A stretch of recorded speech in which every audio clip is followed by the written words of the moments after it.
Hello everyone, my name is Ben Irwin, and today we're going to talk about how you can continue to leverage your existing infrastructure using Cisco technology in NetQoS.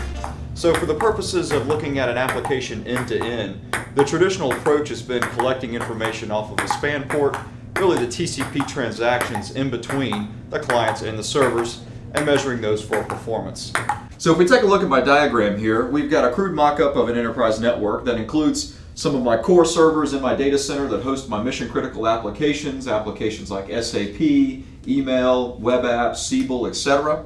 I've got my core switch, my Cisco 6000, Cisco 7000 switch out that's connected into my WAN, as well as switching some of my server traffic. And then I've got my end user out here that may or may not be happy with the service that they're seeing based on the applications that they're accessing. Maybe the applications are too slow, maybe they're blaming the network. Now it's kind of time to find out why.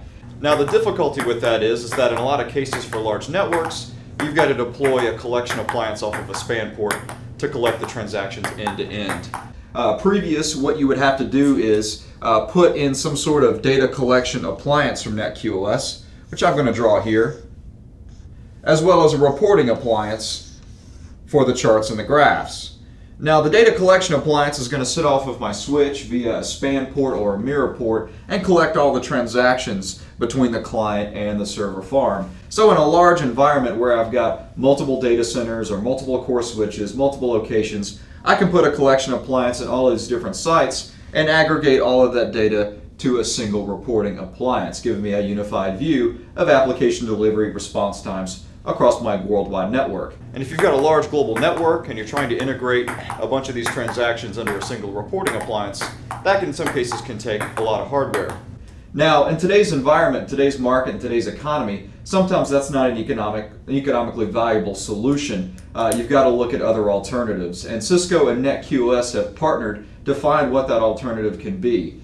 So for the purposes of managing application performance in a global enterprise, instead of actually having to deploy collection appliances and reporting appliances, NetQoS and Cisco have actually partnered to integrate on the Cisco Network Analysis Module, or the Cisco NAM.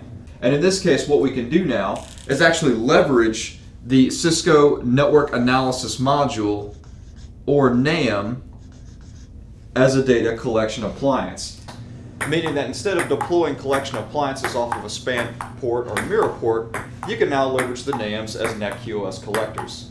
So for all those network analysis modules you have in your environment today, you can now integrate those into NetQoS and get the same application response time reporting within the NetQoS reporting console.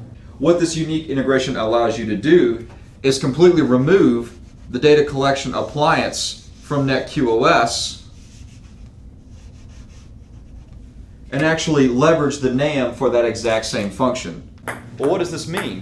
Well, now you have a more cost alternative solution in terms of the amount of appliances you have to have on your network, which of course can drive up server management fees, as well as drive up your energy cost.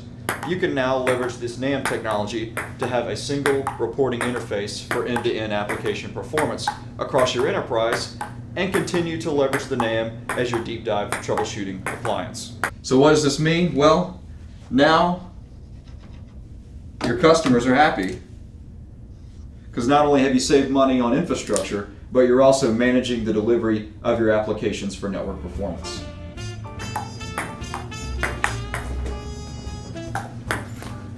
We don't get that last part of it. That's it.